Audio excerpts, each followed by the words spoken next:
Selamat datang. Selamat datang. Selamat datang. Selamat datang. Selamat datang. Selamat datang. Selamat datang di podcast Cerita Orang Dalam.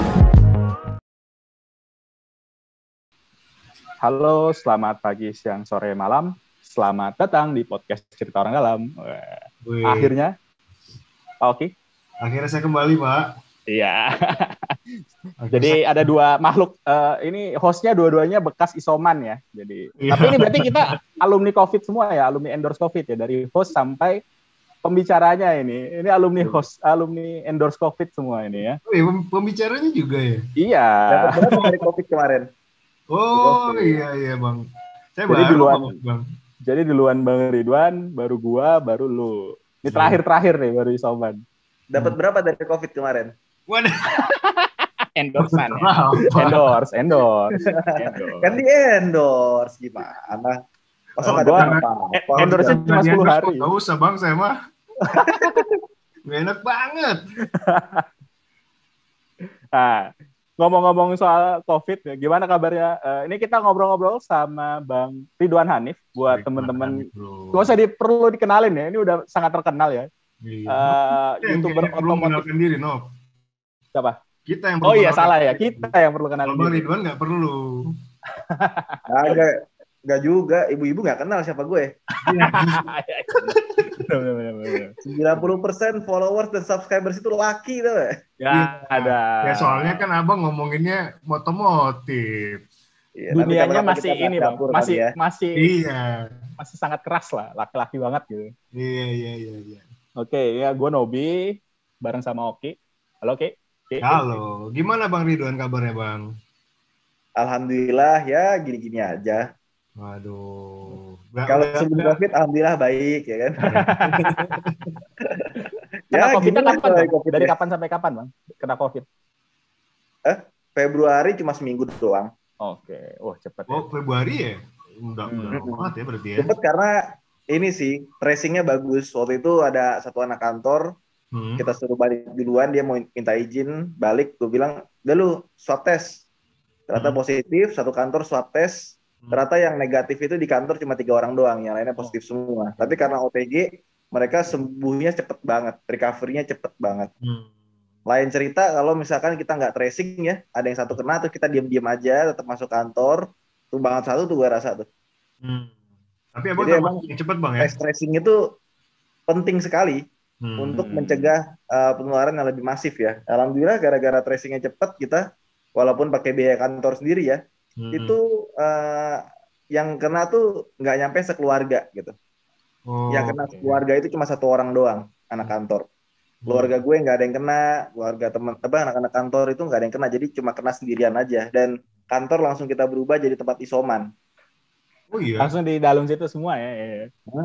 Dan dia seminggu doang rata-rata seminggu udah sembuh semua kok. Jadi masuk abang ya seminggu ya. Sepenting itu tracing itu sangat-sangat penting.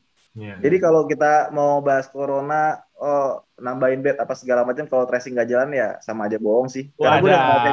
Ini jadi podcast kesehatan masyarakat ya? Iya. Enggak, karena ini kita sharing experience saja dari pengalaman gitu. Tracing yang kuat itu bagus gitu loh. Jadi kalau ada satu kena, kita kontak ke siapa aja, langsung tes. Kalau negatif lanjut, kalau positif ya udah langsung sadar diri aja gitu loh. Iya ya. Jadi bukan aib juga ya sebenarnya ya kalau misalnya kena ini ya. Dan gue ngomong ini bukan karena gue ahli kesehatan, bukan, tapi karena gue ngalamin sendiri. Iya, betul. Cuman yang gue agak bingung ini ya, kadang kayak misalnya nih pengalaman gue juga nih bang ya, gue juga bukan ahli kesehatan sih. Informasi-informasi kayak misalnya gue positif atau gue habis kontak erat misalnya gitu ya, kan juga salah satu bagian dari tracing ya. Itu kayak dalam tanda kutip di beberapa pihak tuh masih kayak jadi aib gitu loh. Udah dia nggak usah bilang-bilang gitu loh. Udah lu diem aja, isolasi aja gitu loh. Maksud gue ya jangan dong gitu loh. Mungkin kalau misalnya di kantornya Bang Ridwan tadi ada yang berpikiran kayak gitu, mungkin antisipasinya nggak akan secepat itu kali ya. Jadi artinya ya ini bukan aib, ya sampaikan aja sejujur-jujurnya. Gitu. Ya itulah pentingnya kita punya HRD yang bagus ya. Siap. Jadi orang-orang yang udah masuk ke kantor kita itu adalah orang-orang pilihan ya kan. Wah, iya, betul. Bener sih. Betul. Bener. Jadi ya udah satu kantor ya emang udah ini semua, sepemikiran semua gitu loh. Kalau kita diskusi juga satu level gitu kan. Agak repot kalau misalkan satunya begini, satunya begini, satunya begini. Betul, masuk ke kantor tuh gara-gara apa? Gara-gara ya dulu gue tim ses, terus out of nowhere jadi orang komisaris gitu kan. Kita nggak ya benar jadinya harus sesuai kompetensi kan Bang ya. Harus sesuai kompetensi, makanya gue bersyukur banget punya HRD yang bagus gitu loh. Iya. Oh, oke. Nah, ngomong ini ya, apa namanya, ngomongin soal tadi COVID dan segala macam ya. Abang sekarang tinggal di Jakarta berarti ya, Bang Ridwan? Jakarta. Masih ngontrak sih. Siap.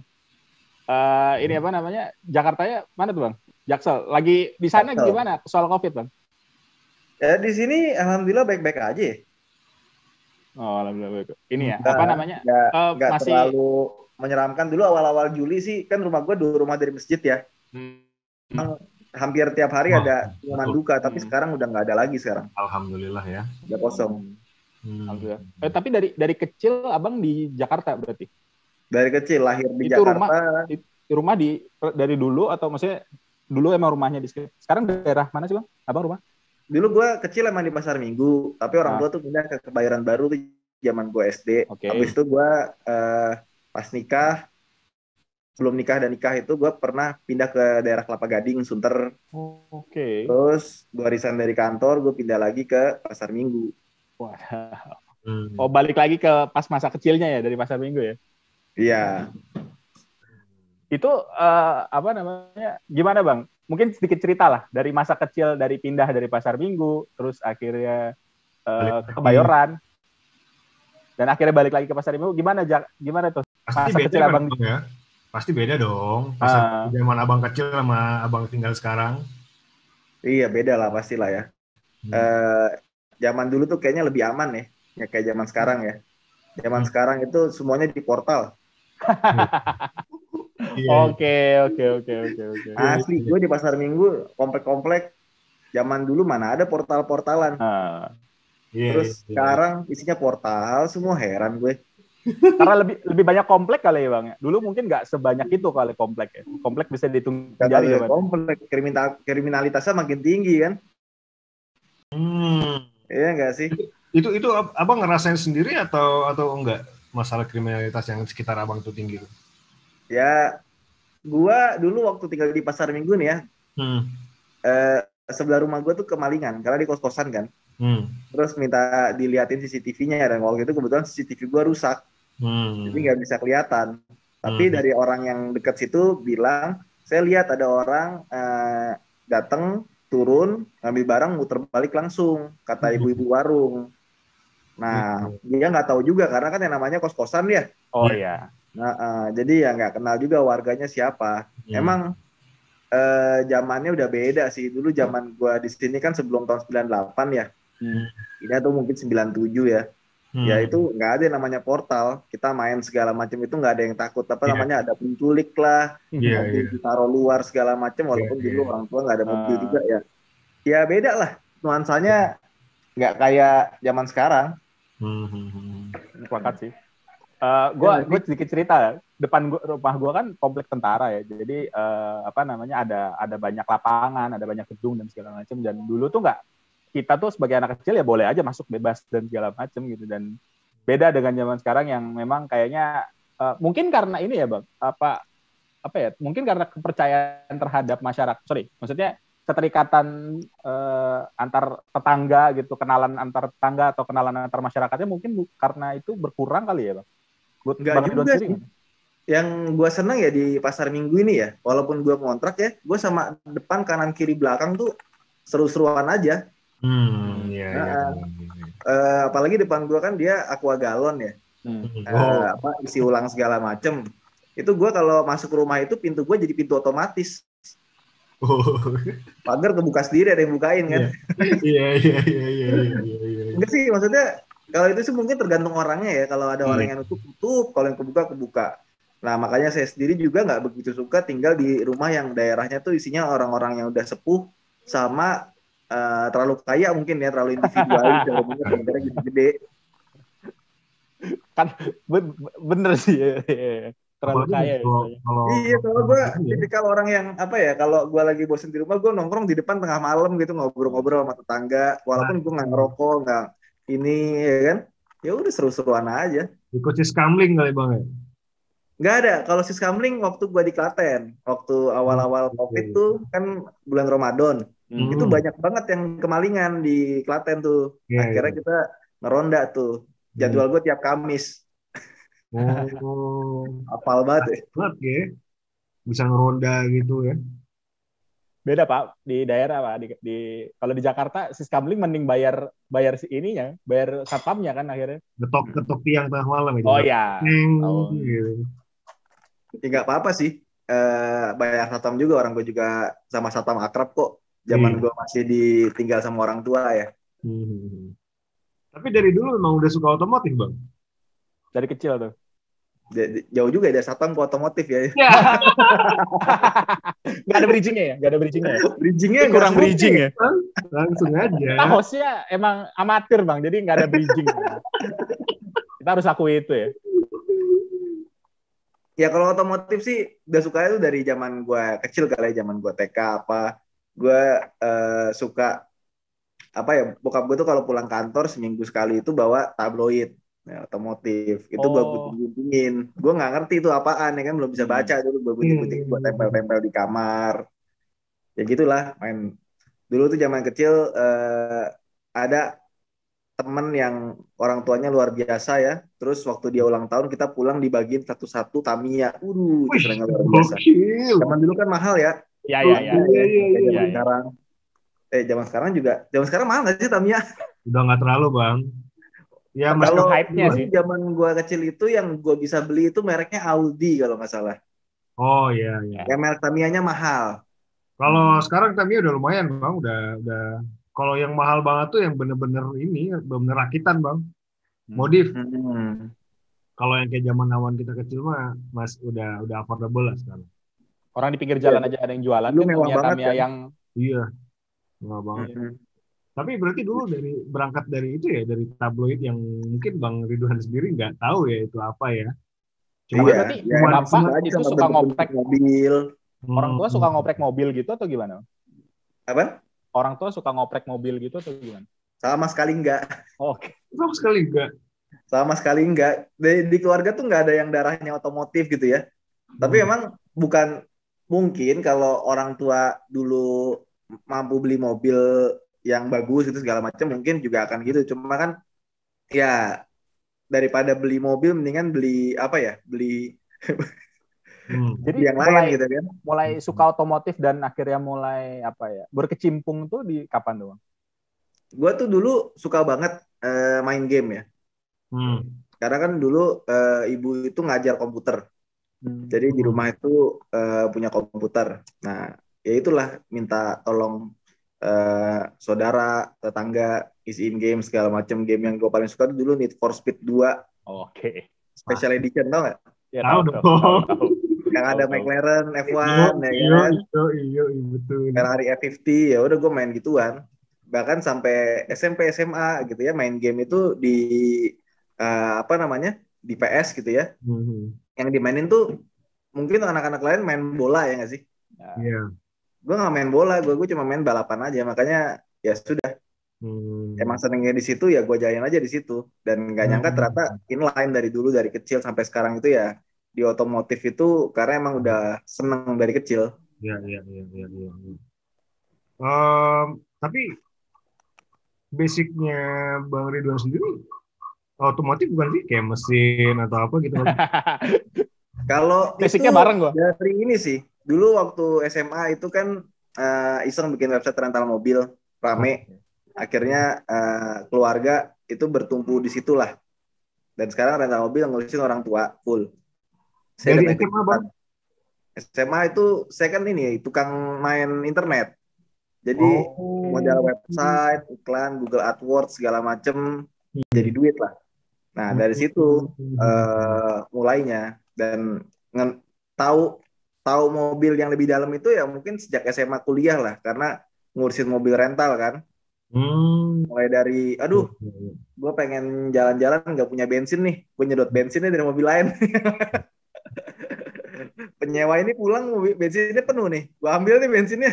Oh, dari situ tahu cara nyedot bensin ya. Ngoprek bisa lah. Iya. Terus kalau rusak-rusak ya benerin sendiri lah ya, mulai bener-benerin sendiri. Oh nih rusaknya Enggak, ya kalau nggak banyak rusak lah. harus betulin. Kalau rusak ya betulinnya ke bengkel. Tapi kalau lagi urgent gitu ya, kayak misalkan, ya ini besok udah sewa nih mobilnya masih nggak beres, apa yang bisa kita ganti? Ya udah kita ganti, kalau nggak bisa ke bengkel. Karena kan kita harus memperkecil downtime kan. Iya. Jangan sampai gara-gara mobil rusak nggak bisa disewa, downtime-nya jadi gede, akhirnya kita rugi. Oh berarti berangkatnya juga dari mulai suka lihat poster, main game, terus kemudian SMA mulai berbisnis ya, dengan ya menyerempet ke dunia otomotif ya. Iya. Itu juga sampai sekarang malah. Sampai sekarang ya. Sampai sekarang. Terus itu juga mulai terus berkembang ya sampai akhirnya punya YouTube yang terkenal. Itu mulainya dari situs dulu berarti kan Bang, yang Autonet Max dulu kan berarti ya? Iya, dulu kan kita main AdSense ya, pakai website luar. Terus satu momen berpikir bahwa ya kan kita kena ban mulu ya. Terus ganti-ganti teknik segala macem. Dulu kita pakai Flash, sekarang pakai HTML5, ntar depan ada apa lagi, gue udah ngikutin sih sekarang sih. Tapi intinya adalah, ini kan berkembang terus, kayaknya gue mesti bikin sesuatu yang panjang, punya nama, gitu loh. Akhirnya bikin Autonet Max di situ. Dan dari situ, itu senangnya luar biasa, karena kita punya akses ke mobil-mobil yang tadinya gue tuh kalau misalkan gue pengen nyobain mobil mewah nih, ya kan? Wah, ada yang mau sewa apa nih? Ada yang mau sewa Camry. Kita nggak punya Camry, kita ambil dari rental lain. Itu yang ngambil gue, yang balikin juga gue. Padahal bisa nyutupin, karena gue pengen nyobain aja gitu kan. Kapan lagi ya kan? Nyobain orang mau wedding pakai Mercedes, kita nggak punya mobilnya, kita ngambil dari rental lain. Gue sendiri yang bawa, jadi nyobain gitu loh. Sekarang udah punya media sendiri, followers udah banyak. Kalau kita mau nyobain mobil, ya tinggal pinjem aja gitu. Itu dan seringkali kita pinjem pengen nyobain aja gitu, nggak pengen buat bikin konten, pengen menikmati aja karena emang udah seneng kali ya. Start masuk YouTube kapan Bang? Masuk YouTube kemarin masuk YouTube man, baru publish video. Salah Bapak pertanyaannya. Oh iya. Mulai jadi konten creator Pak. Bener nggak nih pertanyaannya? Semoga terjawab dengan benar nih. Ini nggak diplesetin lagi nih. Mulai jadi konten creator di YouTube Bang. Akhirnya mulai bikin konten-konten di YouTube. Sebenarnya nggak kepikiran YouTube sih. Jadi 2013 itu kan kita bikin Autonet Max ya. Awalnya tuh artikel konten. Karena dulu saya itu mikirnya duit itu dapatnya tuh dari iklan di website, ya kan, dari Google AdSense ya kan. AdSense itu sebelum di YouTube itu di website duluan. Orang taunya sekarang aja gitu kan. Oh YouTube dapat AdSense, padahal nggak juga. Nah terus kalau kita mau jalan jauh itu kan harus rame-rame ya. Kalau jalan cepet ya jalan sendiri aja. Nah kebetulan Autonet Max ini saya bertiga gitu kan. Salah satu teman yang ikut bangunin namanya Kang Idui, dia bilang kita bikin YouTube yuk, ayo aja gitu kan. Ya udah gue yang ngomong, ternyata jadi. Awalnya yang di review mobil rental semua. Tapi basic kan kalau bisa biasanya nih Bang ya, review mobil itu kan review teknis ya, mesin segala macam gitu. Bang Ridha sendiri kalau ngulik-ngulik itu belajar dulu sebelumnya atau punya basic juga sebelumnya tentang mesin-mesin atau apa gitu? Gimana maksudnya? Awal mulai jadi tahu ini Bang, jadi tahu apa namanya, ini mesin apa, otodidak atau memang ngobrol sama tukang bengkel atau belajar sama orang bengkel dan segala macam akhirnya mulai bisa nge-review mobil gitu Bang? Ya sebenarnya kalau saya ini kan dari awal tuh orangnya senang teknologi ya, jadi senang baca berita. Makanya kalau saya itu dikenalnya dua sebenarnya, nggak cuma otomotif tapi teknologi juga. Karena emang ngikutin gitu, emang suka. Tapi kalau yang saya nggak suka saya nggak ikutin gitu. Nah, waktu ngurusin rental itu banyak banget permasalahannya, ya kan? Masalah mobil, ya kan? Kayak kaki mesin, transmisi, suspensi. Kalau tabrak kan gimana segala macam itu kita ngurusin dari A sampai Z. Sampai ngurusin mobil hilang juga gitu kan, dibawa kabur penyewa itu kita urusin juga, nyari mobil sampai ke ujung dunia gitu loh. Dari situ menurut saya tuh saat-saat dimana saya belajar banyak sih soal mobil. Yang tadinya cuma mungkin pengagum ya, bisa jadi pemakai juga, bisa jadi pemerhati juga, bisa jadi praktisi juga, semuanya terjadi ketika ngurusin rental mobil sih. Berarti berangkatnya dari situ ya, belajar. Karena dari situ. Ngelola banyak mobil dengan segala macam permasalahannya,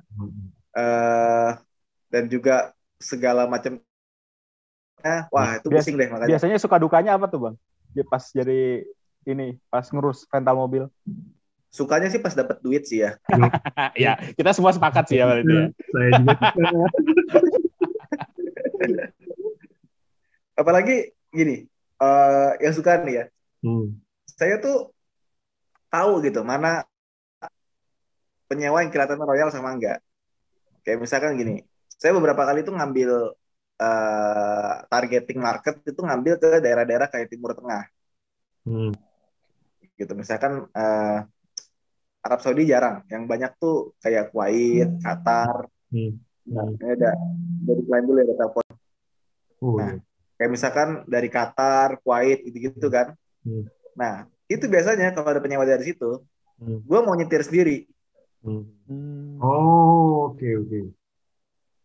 Karena tipsnya gede. Nyupir paling berapa sih, 100.000, tiba-tiba dapat tips 2 juta, itu kan luar biasa ya. Itu bukan tip Bang, 2 juta mah. Iya. Tipsnya lebih gede dibanding ininya. Nyewa mobilnya Camry atau Mercedes atau BMW, kalau Alphard agak jarang. Tiba-tiba dikasih tipsnya $100, $200. Ya itulah. Makanya kalau ada penyewa Arab gitu biasanya pada rebutan. Stereotipnya masih tipnya gede dan memuaskan. Iya. Tapi kalau tujuannya ke puncak kita nggak ikut-ikutan. Supir aja tuh.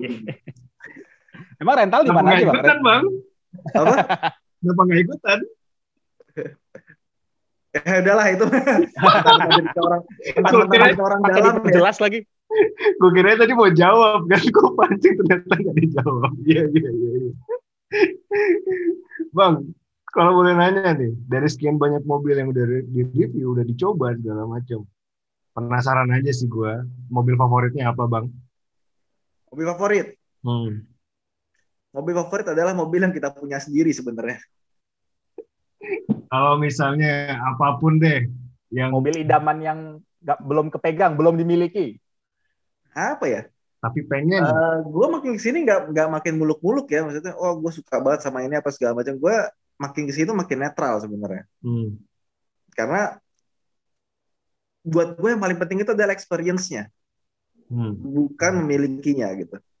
Jadi ketika lo ada mobil, gue pengen nyobain jalan gitu. Gue pengen nyobain di sirkuit apa segala macam. Buat gue itu yang lebih penting. Makanya gue kayak misalkan followers minta bikin konten ini dong gitu.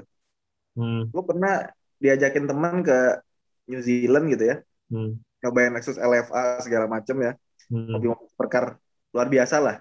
Tapi nggak gue kontenin, karena gue pengen nikmatin aja. Ngapain gue mengurangi kenikmatan gue demi gue berbagi sama orang lain yang belum tentu jadi pahala gitu kan. Iya. Gue seneng ya udah gue nikmatin sendiri aja gitu lah. Iya. Jadi kalau ditanya mobil favorit gue apa sekarang? Apa ya? Tergantung mood aja sih, gue lagi pengen nyobain apa gitu kan. Ya, luar biasa. Deep banget coy. Apa? Filosofinya. Dalam banget.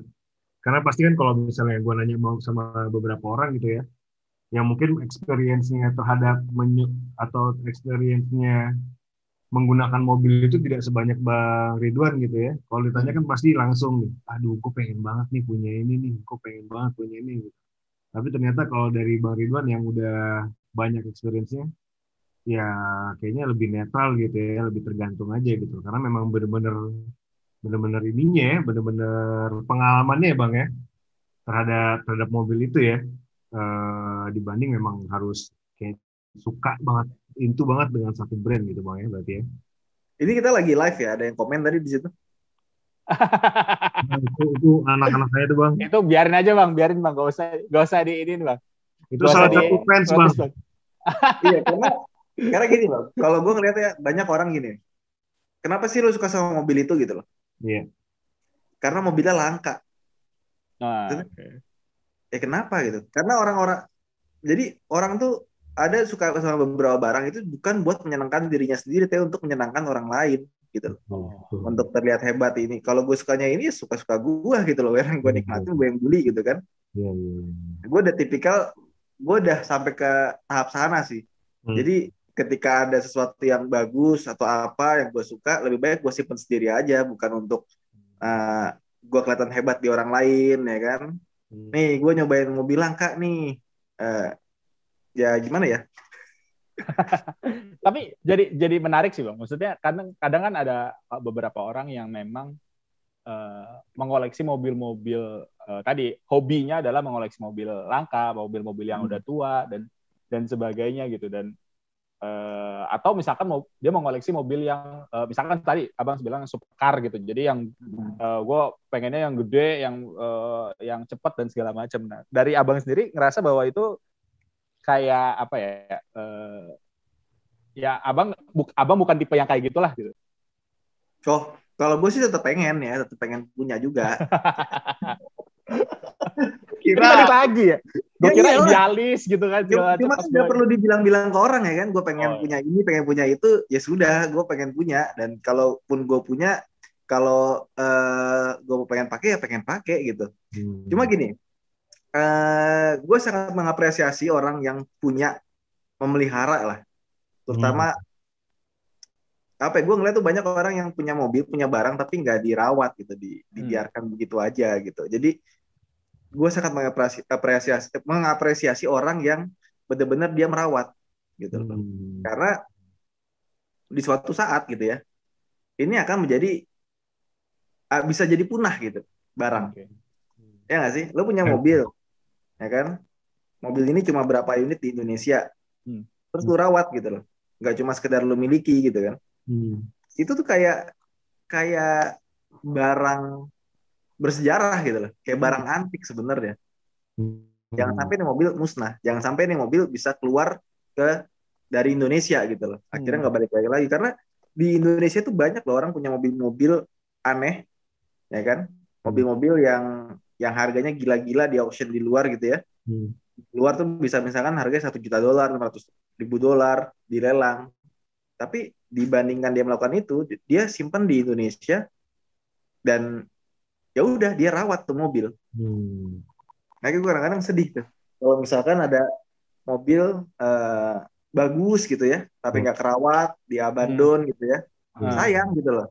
Mendingan lu kasih ke orang yang mau ngerawat. Ya nggak sih? Kata kuncinya itu ya, harusnya dirawat ya. Iya. Gue follow ini bang. Abang mungkin jauh lebih tahu lah. Gue follow mobil terlantar. Mobil terlantar. Dan itu bener sih. Maksudnya sedih aja gitu ngeliatin mobil-mobil yang tua atau mobil yang baru juga sih ada juga. Tapi kayak nggak dirawat dan akhirnya ditinggalin aja gitu. Tapi jadi kepikiran. Sebenarnya kalau mobil-mobil biasa sih mungkin nggak apa-apa lah ya. Cuma kalau mobil-mobil yang menjadi impian banyak orang gitu ya. Kan banyak orang bermimpi-mimpi punya mobil. Ya nggak usah gitu deh. Apa yang kita miliki sekarang kan banyak yang diidamkan sama orang lain juga kan. Oh ya. Ya makanya kita harus merawat itu gitu loh. Iya, betul. Siap. Nah, jadi terlantar dikasih aja ke gua gitu ya. Oh banyak tuh bang. Banyak itu. Konten bisa jadi konten. Nah itu tapi sedikit nyambung nih. Nah ini baru langsung kita bridging tapi nggak kasih tahu ya. Iya. Apa namanya kan sempat ada tuh pembatasan ya yang usia mobil. Abang kalau nggak salah pernah diminta bicara juga ya kalau nggak salah ya. Kan jadi sempat diusulkan tuh pembatasan usia mobil di Jakarta meskipun akhirnya nggak jadi ya karena dianggap belum siap secara aturan seingat saya. Jadi kalau dari abang sendiri ngelihat bahwa kan ini kan di satu sisi tadi ya, di satu sisi bahwa Jakarta sudah penuh dengan mobil dan dianggap supaya buat mengurangi emisi gitu kan, mengurangi polusi udara dan segala macam. Tapi di satu sisi lain benar kata Bang Ridwan bahwa bahwa mobil antik itu juga punya nilai gitu, punya nilai sejarah, punya nilai yang berharga gitu buat pemiliknya. Dari abang sendiri pendapatnya terkait itu gimana, yang pembatasan usia mobil? Ya, sebenarnya kita mesti ngeliat itu secara helikopter view ya, maksudnya dari atas gitu loh, jangan dari satu sisi aja. Di satu sisi Jakarta ya polusinya tinggi, ya kan? Di satu sisi industri otomotif juga mesti jalan, nggak boleh mati. Yang bekerja di sana kan jutaan orang, gitu ya. Nah, siapa nih yang mau disuruh ngalah gitu loh? Ya nggak sih? Oke, kalau mau arogan ya langsung aja, udah 2025 harus mobil listrik semua yang dari Jakarta. Bersih nggak? Bersih. Tapi yang kalah siapa? Banyak orang. Ada orang nanti ya pekerjaannya hilang, ya kan? Ya begitu-begitulah, banyak lah pokoknya. Sebenarnya gini, kalau di negara-negara maju ya, punya mobil itu adalah sebuah kemewahan yang luar biasa gitu. Karena transportasi umum ya udah mendukung, ya nggak sih? Oh ya. Iya nggak sih? Gue ke luar negeri kayak misalkan Singapura gitu ya, ngapain juga punya mobil ya? Karena semuanya udah terkoneksi dengan transportasi umum. Iya. Ke Jepang gitu ya, MRT-nya enak segala macem, gue udah nggak kepikiran mungkin kalau dari gue. Karena gue sendiri, gue sebelum corona itu kemana-mana tuh naik elektrik skuter. Oke. Jadi gue pakai elektrik skuter sampai stasiun Pasar Minggu gue lipat. Kalau mau naik busway sampai Buncit, gue lipat ya kan, masukin busway, masukin apa. Itu buat gue jauh lebih nyaman dan jauh lebih cepat dengan kondisi traffic yang sekarang kayak gini. Kalaupun gue ternyata hujan apa segala macam, gue tinggal pesen taksi online, gue masukin tuh barang, udah gue pulang nyampe rumah sama aja. Cuma karena pandemi, gue nggak berani lagi pakai itu. Belum pakai transportasi umum lagi lah gue semenjak pandemi. Tapi sebelum pandemi, itu gue selalu pakai itu. Sampai mertua gue pernah bingung. Gue, waktu itu anak istri gue lagi di Klaten, ya kan? Terus gue pulang ke Klaten. Gue stasiun Pasar Minggu, naik skuter listrik, turun di stasiun, apa itu namanya? Stasiun apa? Terus gue lanjut naik skuter listrik sampai ke Gambir. Sampai Gambir gue turun stasiun Klaten, gue buka lagi skuter elektrik, nyampe rumah tuh. Pagi-pagi, mertua gue lagi nyapu ya kan? Iya. Bapak, dari mana? Dari Jakarta Pak. Naik apa? Naik ini. Naik skuter listrik, ya bener kan? Itu yang sebenarnya lebih efisien dan lebih nyaman sebenarnya. Lu nggak perlu parkir, lu nggak perlu mikirin bensin, apa segala macam, itu benar-benar nyaman lah buat gue, tuh nyaman banget. Ya. Terus ketika COVID gitu kan, semuanya orang pakai mobil, pakai ini, tapi ternyata yang keluar rumah kan dikit, jangan jadi nyaman gitu, jadi nggak macet. Nah, gue mulai pakai mobil lagi tiap hari sekarang, gitu. Dan sebenarnya kalau menurut gue ya, kalau permasalahan kita itu macet sama polusi, tinggal dibikin gimana caranya biar orang-orang mau naik transportasi umum. Semudah itu, gitu. Nah, yang kita pikirkan itu juga jangan cuma Sudirman, jangan cuma daerah MT Haryono, Kuningan, tapi gimana caranya feeder-feedernya itu nyampe ke perumahan-perumahan, dan itu sering.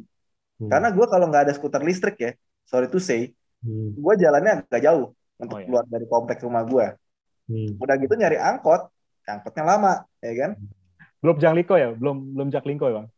Oh ada, Jaklingko ada. Dan gue senang banget sama Jaklingko, bukan karena gue naiknya, tapi ketika ada Jaklingko di jalan, supirnya kagak ngetem, agak terabas terobos gitu loh. Enak bawa mobilnya tuh nggak gerasa kerusuk kayak angkot lain gitu. Ketika ada angkotan nggak pakai Jaklingko, itu bawa mobil itu bikin emosi.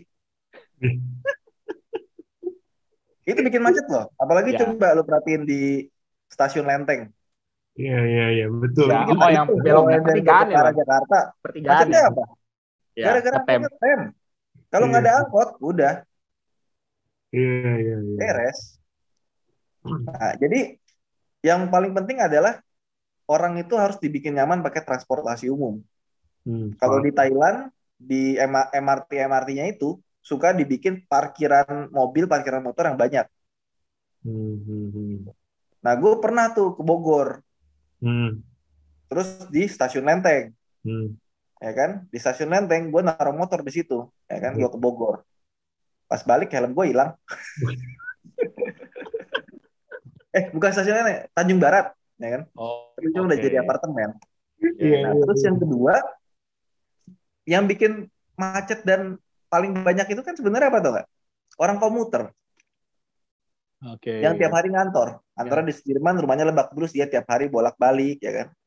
Nah, kalau di luar negeri, kalau yang saya liatin, orang tuh udah housingnya tuh vertikal, lurus, ke atas. Jadi jarak antar rumah ke tempat kerja itu dekat sekali. Dan waktu saya kerja di Kelapa Gading gitu ya, saya kan dulu masih di rumah orang tua saya Kebayoran Baru. Tiap hari naik motor, pulang pergi. Akhirnya saya beli apartemen di situ dekat. Ya kan, apa yang terjadi? Saya biasanya berangkat jam 7 pagi gitu ya, kantor. Sekarang berangkatnya tuh jadi jam 8 kurang 10 gitu. Karena cuma 5 menit, nggak nyampe. Enggak, itu tiap hari kita jalan kayak gitu. Berapa banyak polusi yang bisa kita kurangi tiap hari? Iya nggak? Itu baru polusi. Belum kemacetan. Berkurang tuh satu orang yang naik motor dari Kebayoran ke Kelapa Gading tiap hari. Siap. Ya kan? Kalau orang yang tinggal di Bekasi, Bintaro, segala macam, dia punya rumah, dia tinggalnya dia punya kantor di Sudirman, kasih hunian yang bagus, layak, dan harga terjangkau di daerah Sudirman, masa sih dia nggak mau beli di situ? Ya nggak sih? Benar. Cuma kan sekarang harga properti kan nggak tahu diri. Harga kota malah lebih mahal, Bang. Jauh lebih mahal. Iya. Jadi bikinlah kayak misalkan sewaan murah gitu, yang harga-harganya terjangkau, biar orang itu nggak perlu tiap hari touring gitu loh. Iya, itu yang bikin macet loh. Atau berangkat subuh, Bang. Iya, jadi yang orang-orang yang cuma seminggu sekali jalan ke Sudirman itu nggak bikin macet. Ya. Yang bikin macet itu yang harian. Coba ketika disuruh WFH semua, jalanan lancar nggak? Lancar. Ya nggak? Makanya bener, sekolah tuh pakai zonasi, ya kan? Biar orang-orang tuh sekolah tuh nggak usah jauh-jauh gitu loh. Cuma masalahnya kualitas sekolahnya udah dibikin setara belum? Ya nggak? Zaman saya sekolah tuh kadang-kadang nggak habis pikir juga. Saya sekolah di SMA 4, 6, ya kan? Di daerah Blok A. Teman-teman saya tuh banyak orang Ciledug, banyak orang Ciputat, orang Pamulang. Bahkan di luar Jakarta ya? Iya. Maksud gue, ya gue nggak nyalain sih. Maksudnya, coba deh, secara ada yang naik motor, ada yang naik ini, itu kan berkontribusi ke kemacetan dan polusi kan? Ya nggak sih? Jadi kalau kita mau ngomongin polusi segala macem, jangan cuma dari sisi otomotifnya aja. Otomotif cuma pendukung kok. Ya nggak sih? Kalau misalkan mobilnya nggak boleh lewat, pasti mereka akan cari cara lain pakai apa gitu loh. Ya nggak mungkin jadi nggak ngantor. Mau dipecat. Jadi apa ya? Ada banyak unsur lah ya, ada banyak pihak yang harusnya juga bisa mengurangi, bisa dicari cara lah supaya masalah kemacetan sama masalah polusi ini juga bisa mulai hilang gitu, mulai berkurang gitu. Dengan tadi benar sih bahwa kulturnya warga Indonesia itu adalah rumah tapak sih, Bang. Belum terbiasa dengan rumah rumah vertikal gitu, entah rumah susun atau apartemen gitu. Jadi merasa bahwa rumah itu ya harus napak di bawah gitu. Makanya akhirnya pada ke ini ya Bodetabek, misalkan orang-orang Jakarta yang akhirnya Gak juga sih kalau dibilang kulturnya itu rumah tanah ya. Karena gue pernah tinggal di apartemen itu 2 tahun. Dan banyak orang-orang yang tinggal di apartemen, yaitu karena alasannya pengen tinggal di pusat Jakarta, harganya murah, ya otomatis apartemen. Tapi kan murahnya semurah apa gitu loh. Kita bikin apartemen Kalibata City. Dulu zaman saya masih kuliah gitu ya. Itu dijual harga 100 jutaan. Sekarang 400 juta. Ya kan? Sekarang Kalibata City emang dikiranya sepi. Rame. Ya kan? Nah, dan masalahnya juga di apartemen itu banyak yang developer kagak beres. penghuni jadiin sapi perah. Oh iya. Nah, ya saya nggak mau nyebutin contoh lah. Sering Coba aja kasus ya. lihat. Sering banyak kasus itu. Nah, Ya? di situ Pemprov itu harus hadir di situ. Siap. Membuat orang-orang yang tinggal di apartemen itu nyaman, ya kan? Dan dikasih insentif aja, karena nggak semua orang tinggal di apartemen itu adalah orang kaya loh. Oke. Asli. Orang punya rumah 100 juta, zaman Kalibata City masih pertama-pertama, orang punya duit hunian 100 juta, apakah itu masuknya orang kaya? Enggak dong. Enggak. Ya kan? Orang kaya apa? Di atas 400 juta ke atas. Buat hunian. Ya enggak. Cuma masalah sekarang kita mau nyari hunian 100 juta di mana lagi gitu loh. Kebayang nggak kalau misalkan pekerja-pekerja ini ada kantor nih di Sudirman, tiba-tiba ada apartemen murah, ya kan?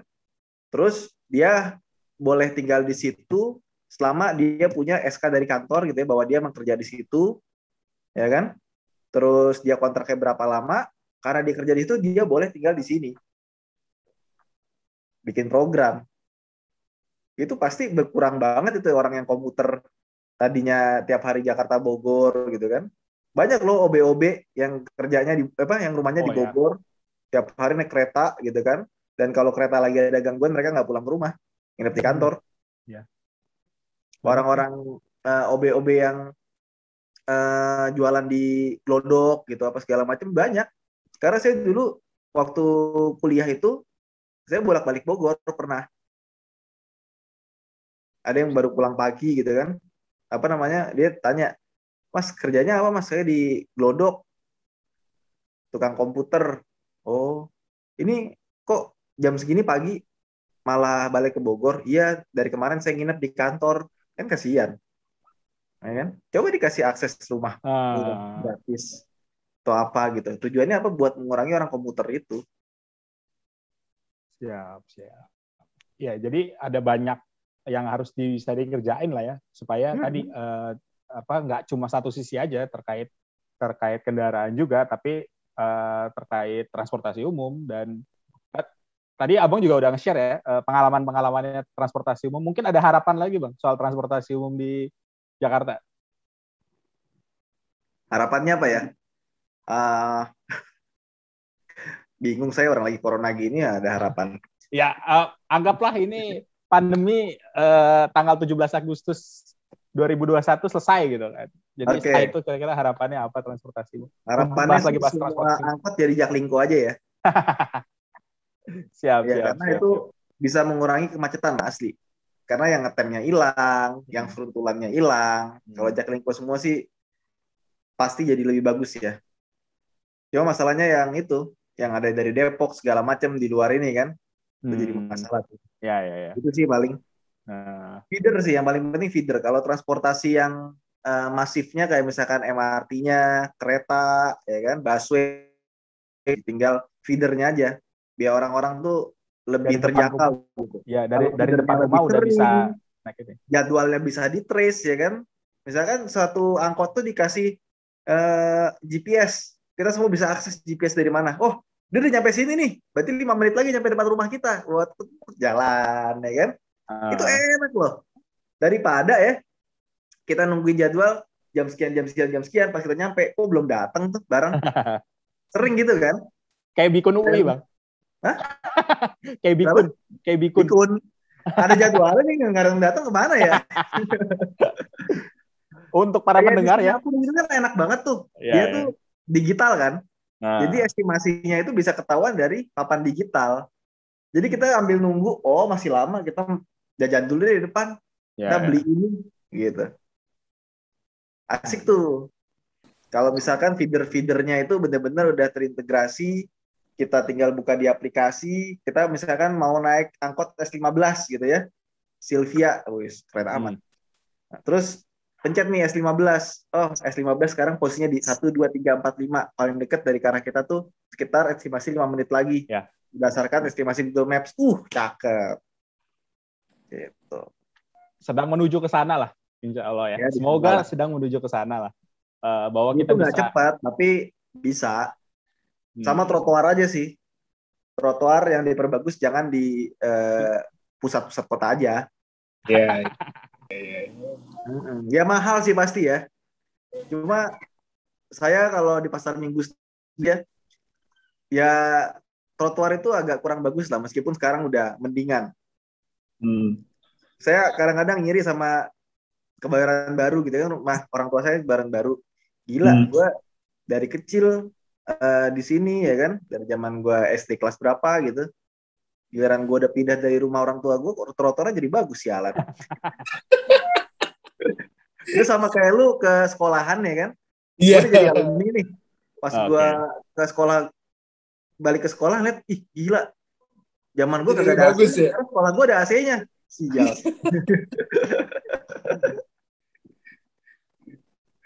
Iya. Oke. Itu tapi gue sedikit pengalaman sih. Dekat rumah gue ada trotoar yang udah diperbaiki dan justru malah ada yang curhat bahwa kita nggak biasa jalan di sini gitu. Jadi justru malah jadi tempat parkir trotoarnya. Nah ini juga mungkin setelah ada trotoar, setelah ada Jaklingko juga semoga dari warganya juga siap juga gitu untuk berubah ya. Untuk siap ini, untuk siap apa namanya? Ya kalau udah ada Jaklingko, udah ada trotoar, jalan kaki gitu dan segala macam. Pasti ya semoga bisa mengikuti juga dengan perubahan-perubahan. Cuma memang kalau di Indonesia ini agak susah buat maksa orang jalan kaki. Karena kita panas. Iya. Kalau di Singapura kan panas, Bang? Nggak salah ya? Singapura panas juga, tapi banyak bagian-bagian tuh yang rindang. Oke. Ya nggak sih? Coba deh perhatiin deh. Dia tuh walaupun panas juga, tapi ada satu bagian yang ditutupin, ada yang pakai pohon, segala macem. Ya, mereka sudah lebih dulu ya dari kita, jadi nggak bisa apple to apple. Nah, kalau kita ke Jepang gitu ya, ke Jerman gitu kan, ke Itali, gue selalu sewa sepeda biasanya. Oke. Itu karena kenapa? Karena nggak panas. Ya. Makanya baru enak, dingin gitu loh. Jadi kalau kita mau jalan-jalan tuh enak, nggak keringetan. Kita kan dari sini, gue dari kantor ke rumah aja walaupun jaraknya cuma sebentar gitu ya, tetap aja bawaannya pengen mandi sampai kantor. Oh ya, bener sih. Saya jalan sedikit naik sepeda aja tuh, ini pasti ketawain tapi ya tim-timnya. Maksudnya pasti kerasa sih panasnya. Memang panasnya lebih nyelekit aja sih kayaknya di sini ya. Males gitu loh. Maksudnya di rumah udah mandi, udah ganteng, sampai kantor masih mandi aja gitu. Siap. Jadi berasa ini pengantin baru kalau naik sepeda itu. Mandi dulu. Pengantin baru. Ya. Bisa. Oke. Bisa. Ini kita rencananya berapa lama, tapi udah sampai 12 gini ya. Berapa menit ini? Udah panjang, Bang. Bang. Mungkin penutup ya, bukan harapan sih. Maksudnya lebih ke Jakarta versi Jakarta yang Abang mau nih ke depannya gimana gitu. Tapi harapan lagi ya. Harapan Jakarta secara umum lah. Iya, kalau harapan gue sih ya bagus lah ya. Jakarta udah mulai arah-arahnya kayak negara-negara, kota-kota maju gitu ya. Tapi jangan dilupakan bahwa Jakarta adalah Jakarta. Selalu ada ruang untuk orang-orang kecil, untuk warung-warung tenda pinggir jalan. Betul sekali. Orang yang pakai gerobak buat jualan, segala macam. Itu jangan disingkirin. Itu harus difasilitasi. Iya. Jadi jangan sampai modernitas kita itu menggusurkan orang-orang kecil. Aja sih. Jangan sampai gara-gara kita demi trotoar bagus, orang yang punya tenda pinggir jalan jadi kegusur, dia nggak punya pekerjaan. Asli. Siap. Ini masalah ini tetaplah Jakarta, Cil. Iya. Keren ya, gue bisa keren gusur nih kayaknya bentar lagi nih. Asli itu harapannya keren banget sih, Nop. Karena sepengetahuan gue di beberapa negara maju, kota maju itu malah switching memanfaatkan ruang-ruang depan tokonya untuk bisa taruh meja gitu ya. Sebenarnya tenda-tenda pun juga udah mulai bermunculan seperti itu. Sebenarnya mirip kayak kita, cuman bentuknya aja ataupun persepsi orang aja. Paling itu sih, Bang. Paling itu sih. Jadi dibagusin gitu. Jadi PKL-nya bisa dibagusin, dikasih kelas jangan enak. Kesannya kalau PKL itu adalah kumuh, nggak gitu. Asli itu enggak banget sih. Masih banyak banget orang yang berpikiran kayak itu, asli sebenarnya enggak banget sih. Ini itu quote yang keren sih Bang. Jakarta tetaplah Jakarta, bahwa di dalamnya itu semaju apapun kita mengarahnya, tetap ada ruang-ruang untuk orang-orang yang seperti tadi ya, pedagang kaki lima, tukang gerobak dan segala macam. Memang itu ya dari dulu di Jakarta gitu Bang ya. Itu asli sih keren banget sih kata-katanya. Itu kearifan lokal ya. Iya, siap. Gak bisa, harus ada pecel lele di Indonesia, di Jakarta ya. Asli. Harus ada pecel lele dan tukang nasi goreng. Gak bisa hilang. Oke, thank you banget. Thank you banget Ridwan. Buat Bang Ridwan. Udah bersedia jadi ngobrol-ngobrol di podcast kita. Semoga lancar usahanya, lancar terus YouTube-nya. Amin. Sehat terus Bang, itu yang penting Bang, sehat terus Bang. Sehat ya. Sekarang kalau sehat nih bukan basa-basi lagi ya, ini doa dari doa. hati. Dan kalau bisa sehat tuh jangan sehat raganya doang. Iya. Mentalnya juga sehat, Bang. Ya kan, keuangannya sehat. Amin. Amin. Amin. Thank you banget Bang Ridwan waktunya. Dengerin terus ya. Nanti akan ada di Spotify dan di YouTube. Di Cerita Orang Dalam, follow juga IG Cerita Orang Dalam, Twitter Cerita Orang Dalam. Kalau Abang nggak usah dipromo lah ya, udah terkenal ya. Jadi kita yang pengen butuh. Kayak gitu kan. Nanti YouTube-nya kita promo juga Bang. Nanti kita bisa tag nggak sih di YouTube? Bisa kan nih? Kayaknya bisa. Tenang. Siap. Bercanda. Siap. Thank you Bang. Sekali lagi ya. Sama-sama. Ditutup Pak, oke. Kalimat penutup Bapak yang hafal. Iya. Jujur banget ya kita. Dengarkan terus cerita kita, karena cerita kita cerita orang dalam. Bye.